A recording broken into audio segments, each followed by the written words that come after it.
할렐루야. 네, 반갑습니다. 여러분들, 이 시간 되게 귀한 시간 나오셨잖아요. 우리 집 하나님이 부어주시는 은혜가 이 자리에 가득한 줄로 믿습니다. 그거 다 받아가지고 그냥 가지 마시고요. 많은 은혜를 함께 누리기를 원합니다. 이 초대교회 첫 주에 부임했을 때 영상 광고로 저를 보신 분들이 많이 계실 거예요. 영상의 힘을 되게 많이 느꼈습니다. 모든 분들이 저를 볼 때 당황하지 않고 이렇게 인사를 잘 해주셨어요. 저는 그 영상을 준비하라고 들었을 때 어떻게 해야 될까 그래서 이 30년지기 교회 친구들한테 카톡방이 있거든요. 얘들아, 나 영상 인사해야 되는데 어떻게 했으면 좋겠어 하고 의견을 좀 물었어요. 그랬더니 요즘 대세는 이런 거래요 하면서 예수님을 믿으셔야 합니다. 이런 거 하라 그러고 어머님 이렇게 꼭 해야 되는 어머님 여자 목사 감당할 수 있으시겠습니까? 뭐 이런 거 하라고 그러더라고요. 그래서 막 아이들끼리 재밌어가지고 난리가 났어요. 뭐 아이도 아니지만 오래된 친구더라도 똑같더라고요. 그런데 막 화기애애하게 카톡방에서 이야기를 하다가 제가 어떤 말씀을 딱 던졌어요. 그런데 아이들이 읽었거든요. 4321 카톡방 옆에 넘버가 없어지기 시작합니다. 다 읽었다는 얘기예요. 그런데 아무도 그 말씀에 대한 대답이 없습니다.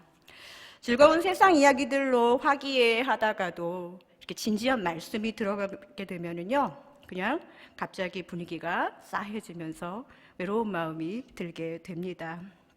너무 진지한 이야기, 또 부담스럽고 어려운 말씀 이야기가 우리 가운데서 시작되면은요, 우리의 반응이 조금 재미있는 이야기 할 때하고는 좀 다르지요.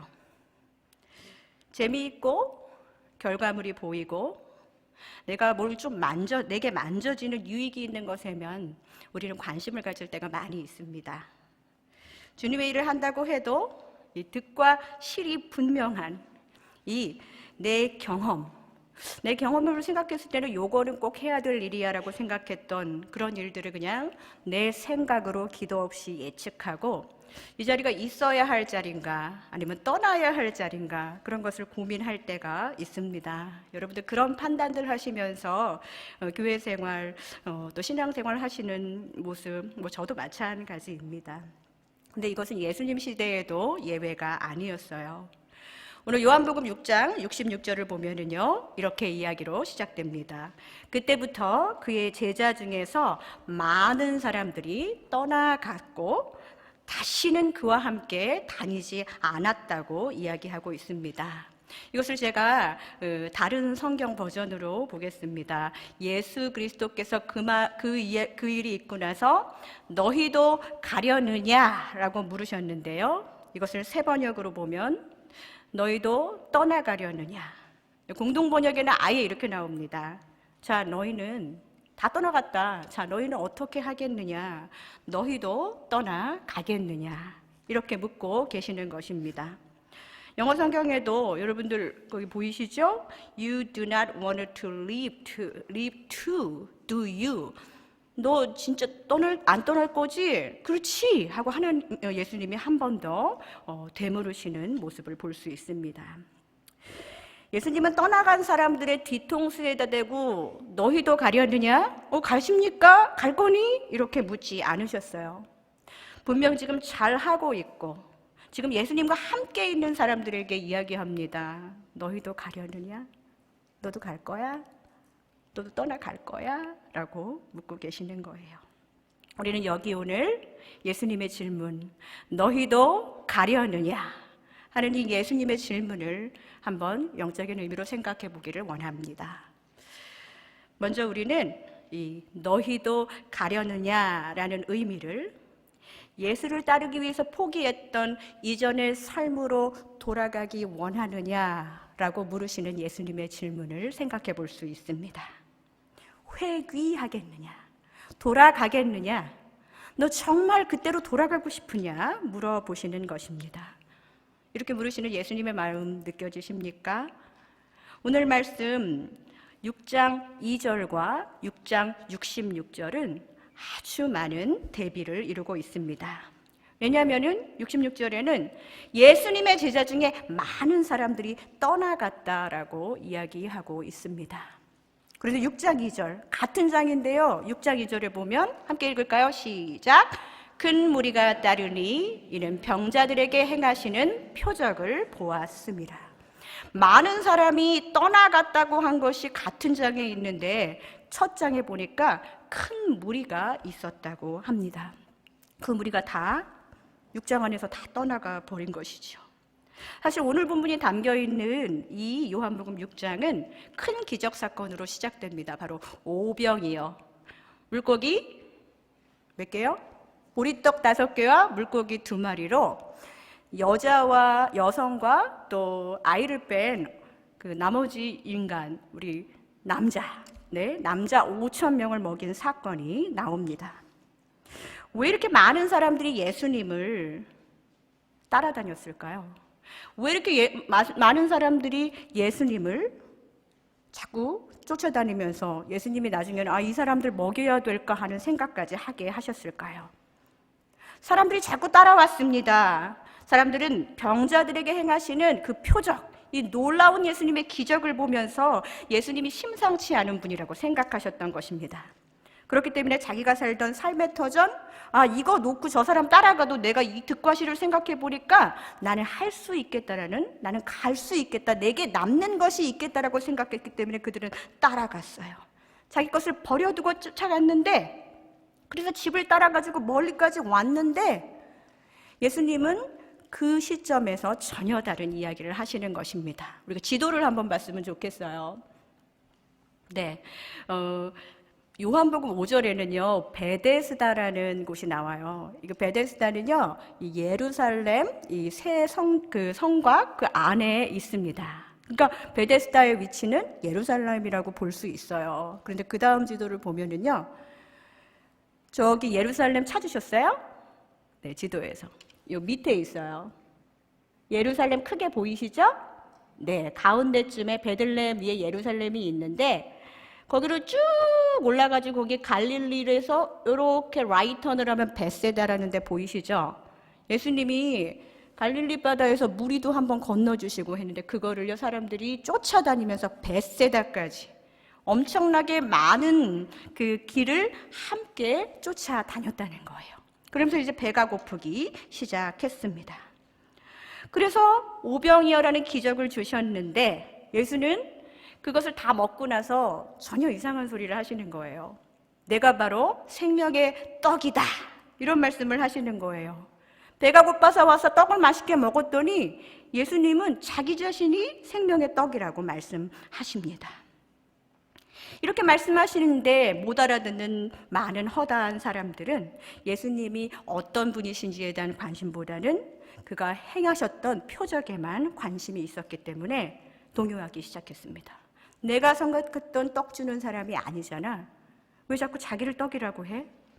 내가 정말 필요로 했던 메시아는 나의 줄인 배를 12광주리가 넘도록 그렇게 채워주시는 그런 내 맘에 쏙 드는 그리스도, 내 맘에 쏙 드는 영웅이 그들에게는 필요했는데 예수님은 그들이 기대했던 영웅이 아니었습니다. 사랑하는 성도 여러분, 우리는 그렇지만 예수님이 그 정도의 영웅이 아니라는 것을 누구보다 잘 알고 있지요. 예수님이 진정으로 주고 싶었던 양식은 6장 27절에 이렇게 나와 있습니다. 썩을 양식을 위하여 일하지 말고 영생하도록 있는 양식을 위하여 하라. 바로 이것이 예수님이 진정으로 원했던, 우리가 정말로 사모하는 떡이 무엇인지를 예수님은 우리에게 분명히 가르쳐 주셨습니다. 근데 이 이야기를 얘기하고 나서 사람들이 먹으면서 이제 배가 부르니까 알았습니다. 이거 그냥 이 떡을 우리에게 항상 주십시오. 라고 그렇게 이야기합니다. 이 떡이 어떤 떡인지는 모르겠지만 그들에게는 내가 주는 떡, 정말 생명의 떡, 그게 중요한 게 아니라 항상 달라고 얘기합니다. 이거 떨어지지 않게 매일매일 내가 배가 불렀으면 좋겠습니다 하는 항상이라는 데만 관심을 갖고 있었습니다. 예수님이 주고자 하셨던 떡은 예수님을 떠나서 다시는 함께하지 못했던 그 사람들이 원했던 떡과는 원료부터, 재료부터, 반죽부터 완전히 달랐던 그런 떡이었습니다. 여러분들 기억하시나요? 출애굽 40년 동안의 과정에서 유대인들은 하나님께서 뭐를 내려주셨죠? 네, 만나를 내려주셨어요. 유대인들은 이미 떡을 먹었던 그 역사를 가지고 있습니다. 그렇기 때문에 그 떡, 하늘에서 내려온 떡, 우리 조상님들 그런 거 우리 역사 시간에 다 배웠어. 얘기 들었어. 나 잘 알잖아. 역사적인 자부심으로 이 떡부심이 있었던 것이 바로 유대인들이었어요. 우리 그 정도는 다 알고 있는데, 그래서 그 전통적으로 출애굽에서 우리가 기억하고 있던 그 역사 안에서 먹었던 배부른 만나, 그 정도의 떡을 우리는 예수 그리스도라고 생각한다. 이 정도가 유대인들이 가지고 있었던 예수 그리스도의 인식이었어요. 잘 안다고 생각했던 교만이 예수님에 대한 오해를 더 불러왔습니다. 역사의 자부심이 가져온 오류라는 것입니다. 이 썩어 없어질 죽지 않을, 우리 이 육체를 죽지 않도록 보존하고자 하는 그 정도 만나의 생명력이 아니라 영원히 죽지 않는 영생의 생명을 주시겠다고 약속하신 예수 그리스도의 그 말을 누구도 알아듣지 못했어요. 그냥 우리가 경험한 바에 의하면 그 정도 떡은 우리에게도 있다.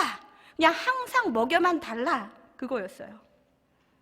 예수님은 그 정도가 아니라 영원한 생명을 주시겠다고 우리에게 분명히 말씀하셨습니다. 나의 살을 먹고 나의 피를 마시는 자마다 영생을 가졌다고, 죄사함과 구원의 기쁨의 소식을 이렇게 말씀해 주신 것입니다. 이것이 얼마나 귀한 말씀이에요. 그런데 그들은 그 말을 듣고 실망합니다. 더 이상 항상 먹을 떡이 없구나.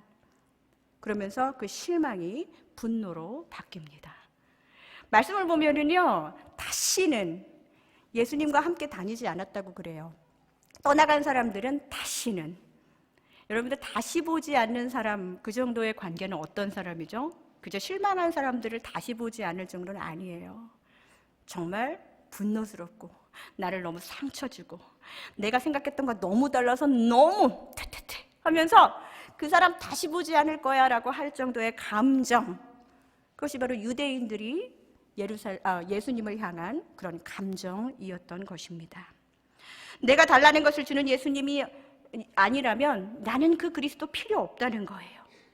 예수님이 주고자 하셨던 영생의 소망, 보이지 않는 그것 따위는 필요하지 않다고 이야기합니다. 그저 눈에 보이는, 내 배가 부른, 내가 볼 수 있는, 나에게 유익이 되는 그 정도의 떡이면 충분하다고, 더 이상의 것을 원치 않고 있습니다. 요한복음 6장에 보면 예수님이 계속 이런 말씀을 하십니다. 요한복음 6장 37절이에요. 우리 같이 읽을까요? 시작.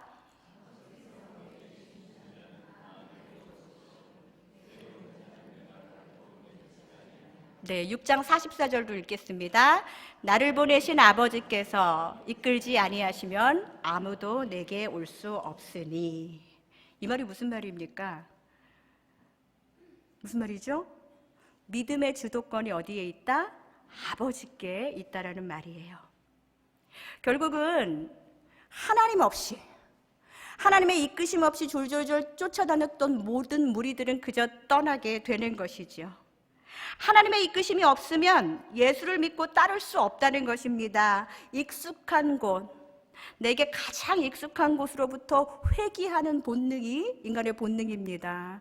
그냥 예수 만나기 전 그때가 나는 더 편했어, 난 다시 돌아가고 싶어, 나 다시 돌아갈래 하면서 돌아가는 것입니다. 죄된 삶으로 다시 돌아가기가 너무도 익숙한 인간에게는 하나님의 이끄심 없이는 예수조차도, 믿음조차도 가질 수 없다라는 분명한 말씀을 우리에게 주고 계시는 것입니다. 그렇기 때문에 우리는 하나님의 이끄심이 필요하지요.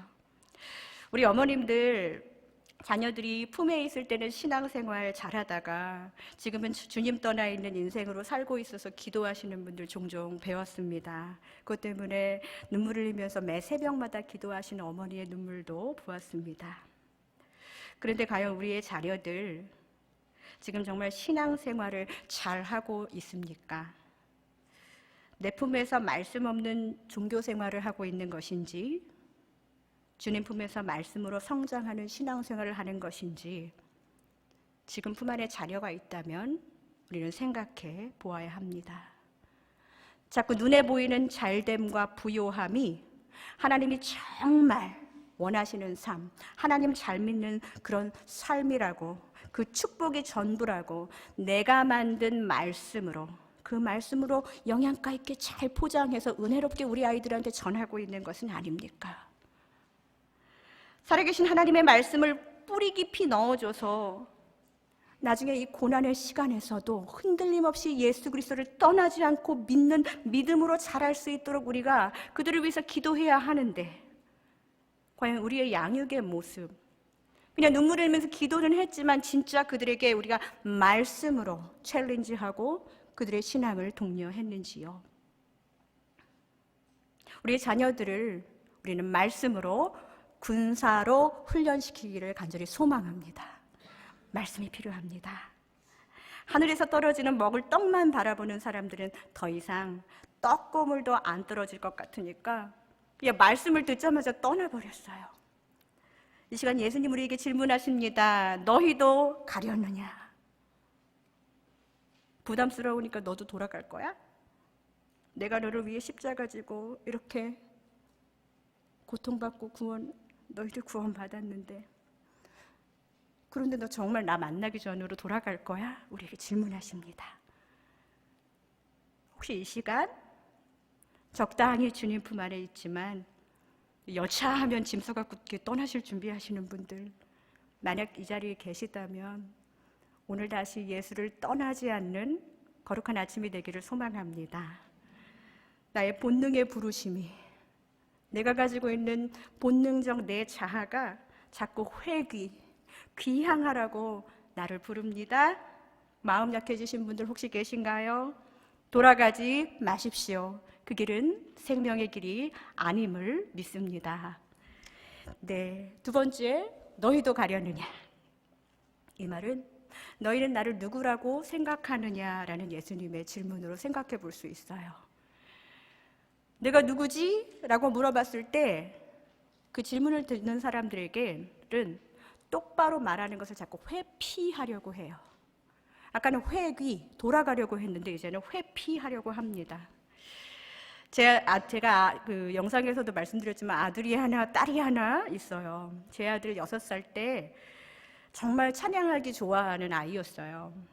하나님의 은혜로라는 찬양 아시죠? 네. 하나님의 이걸 부르는데요.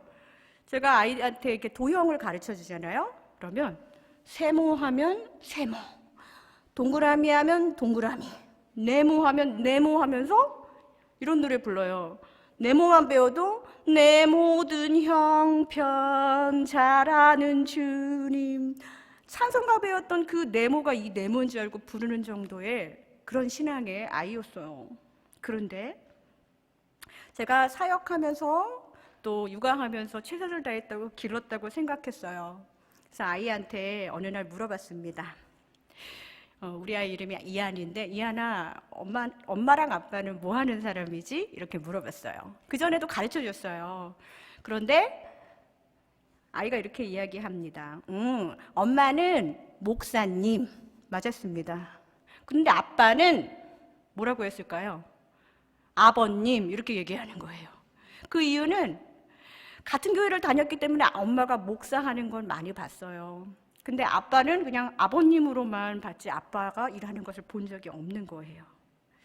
그래서 제가 아빠가 뭐 하는 사람인가를 알려주기 위해서 아빠가 가르치는 학교로 데리고 갔어요. 근데 주말이었어요. 근데 아버지가 이제 학생들을 가르치는 모습을 보지는 못했어요. 왜냐하면 주말이니까. 근데 학교가 멀어서 1시간 반 정도 차를 타고 왔다 갔다 했습니다. 돌아와서 다시 한번 물어봤습니다. 아들아, 엄마는 뭐 하는 사람이지? 엄마는 목사님. 아빠는? 아마 뭐라고 얘기하겠습니까? 우리 아들이. 1시간 반을 왔다 갔다 하니까 아빠는 기사님. 이렇게 이야기하는 거예요. 아버님과 기사님밖에는 체험하지 못한 이 아이가 아빠는 가르치는 사람이라고 말로 그대로 아무리 이야기해도 보고 보고 경험하지 않은 것 이상의 것은 이야기하지 않는 거예요. 경험하지 않은 것, 본 것 외에는 고백하지 않는 이 아이의 모습을 보면서 우리는 우리의 신앙을, 저는 저의 신앙을 한번 엿봤습니다. 나도 그냥 하나님이 보여주시는 것 그 정도만 믿고 산 사람 생활이 아니었나. 예수님은 제자들에게 물으셨습니다. 너희는 나를 누구라 하느냐. 그때 예수님을 가까이서 쫓았던 제자들도 엄마는 목사님, 아빠는 아버님 하는 아이처럼 네, 예수님을 어떤 사람은 세례요한이라고도 부르고 또 엘리야라고도 하고 예레미야라고도 하고 그렇게 이야기합니다. 하지만 어느 누구도 예수님이 정말 어떤 분이신지 똑바로 대답하지 못했습니다. 예수님은 수차례 자기 자신을 하나님의 아들로 계시하셨었는데 그 말을 못하고 있는 거예요. 그 대답을 회피하고 있었습니다. 그런데 제자들은 오랫동안 믿고 있던 관습적인 신앙에 위배되는 이와 같은 예수님 고백에 대해서 내가 져야 할 책임감, 이런 거 말하면 괜히 위험하지 않을까 하는 생각 때문에 예수님을 감히 하나님의 아들이라고 고백하지 못했던 것이에요. 그분에 대해서 제대로 생각하고 똑바로 고백하기를 회피했다는 것입니다. 제대로 고백했다가 더 큰 부담스러운 일들이 생길까 봐 그랬어요. 그때 예수님의 제자 베드로, 충동적이긴 하지만 용감하고 모순적이긴 하지만 결정적 순간에는 신뢰를 보여주는 예수님의 제자 베드로가 이렇게 대답을 합니다. 시몬 베드로가 대답하되 6장 66절에서 69절 주여부터 함께 읽겠습니다. 시작. 주여, 영생의 말씀이 주께 있사오니 우리가 누구에게로 가오리이까? 우리가 주는 하나님의 거룩하신 자이신 줄 믿고 알았사옵나이다. 네, 다른 공간 복음에서는 예수님을 어떻게 불렀는지 한번 볼까요? 마태복음입니다. 시작. 주는 그리스도시요 살아계신 하나님의 아들이시나이다. 마가복음은요, 주는 그리스도 신이다. 자, 누가복음입니다. 하나님의 그리스도 신이다. 바로 이것이 정답입니다. 그의 대답은 두려움이 없는 고백이었어요. 불편한 현실 앞에서 회피하지 않는 고백이었습니다.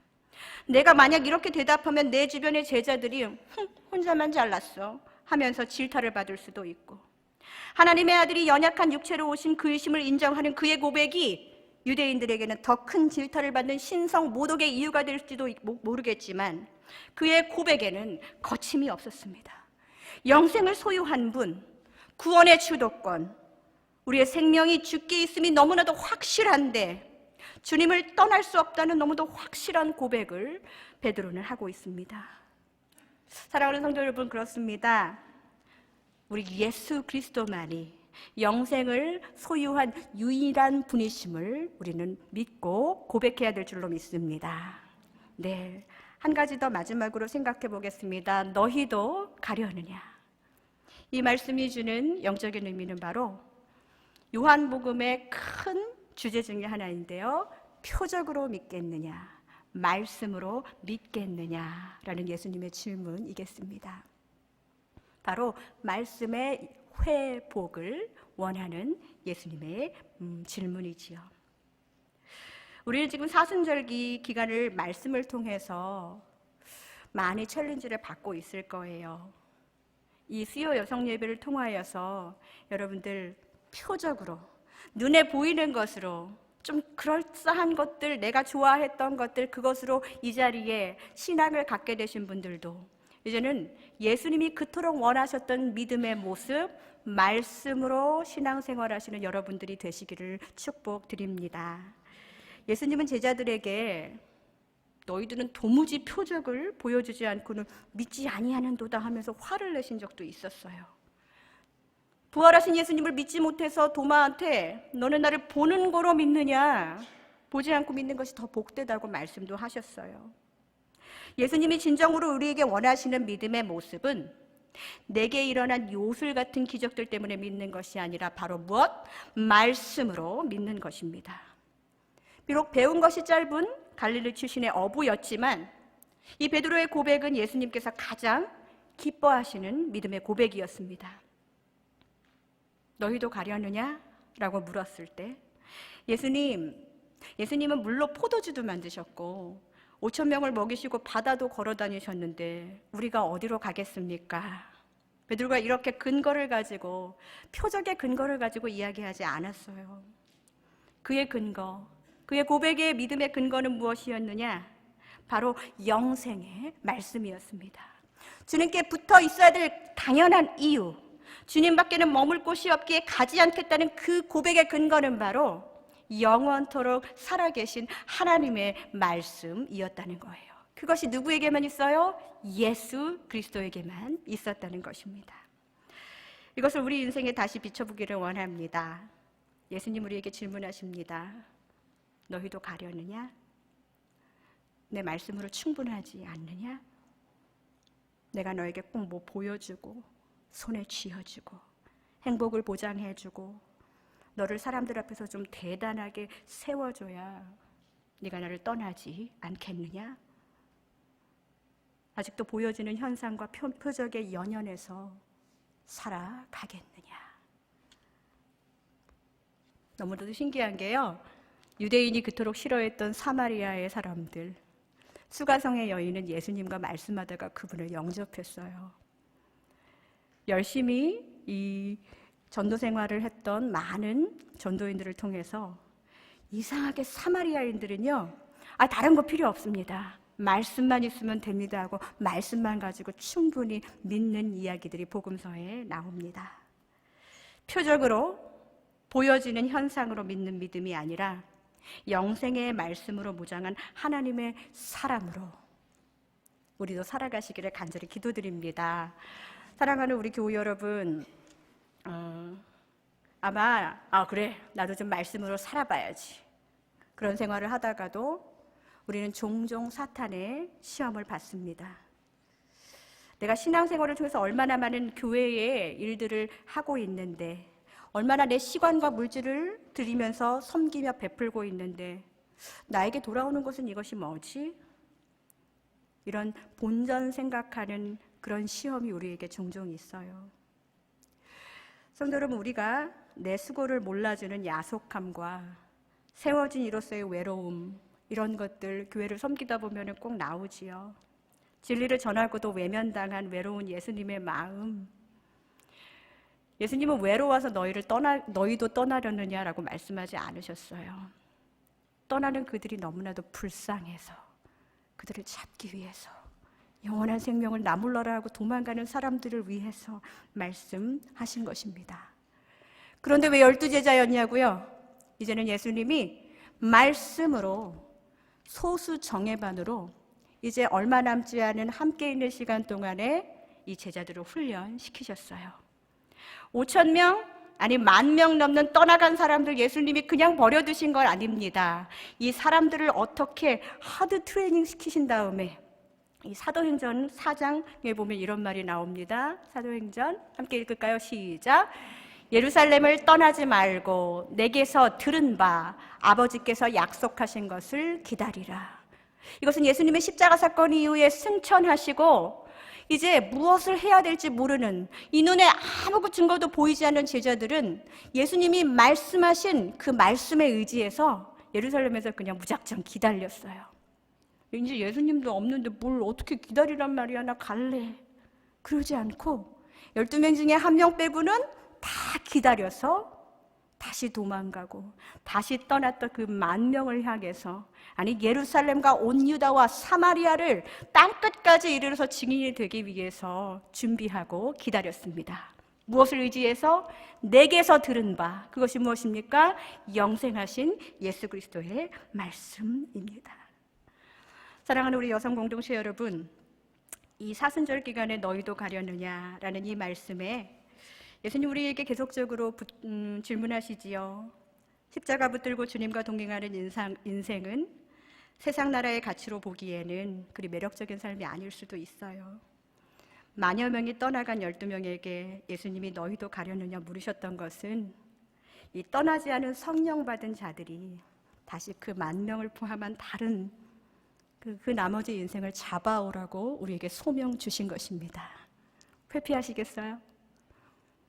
교회 학교에서 내 자녀 그냥 갖다 놓으면 가르쳐 주겠지 하고, 그냥 집에서는 말씀 공부나 기도하는 것보다는 다른 액티비티에 치중하셨던 우리의 모습은 아닐까요? 내 남편 예수 얘기하면 더 이 관계가 어그러질까 봐 예수 그리스도 전하는 해야 되는 영생의 말씀보다 다른 것들로 무장해서 이야기했던 우리의 모습 아닐까요? 성령을 받기 위해서는 말씀을 의지해서 불편한 자리를 떠나면 안 돼요. 여러분들 믿음의 자리 지키시고 떠나가지 않아서 성령 받고 권능 받고 내가 회피했던 자리로 다시 돌아가서 떠난 그 사람들 찾아오고 회복시키는 믿음의 여성들 되시기를 주님의 이름으로 부탁드립니다. 우리 시간 함께 기도하겠습니다. 우리 말씀을 기억하면서 기도하기를 원합니다. 나의 신앙의 근거가 혹시 그동안 보이지 않는 현실의 모습이었거나 표적을 구하는 신앙이었다면 이제는 주님의 영생의 말씀으로 뿌리내리는 신앙으로 도약하게 해달라고 기도하기를 원합니다. 혹시 내가 지금 회피하고 있던 소명이 있다면 회개합시다. 어려워서 불편해서 관계의 어그러짐이 두려워서 내 자녀에게, 내 가족에게, 내가 사랑하는 사람들에게 계속 표적을 구하는 믿음만을 전하고 있지 않습니까? 말씀 먹이는 엄마, 말씀 요리하는 아내, 말씀 선물하는 친구로 살게 해달라고 이 시간 간절한 마음으로 성령의 충만함으로 함께 기도하며 나아가겠습니다.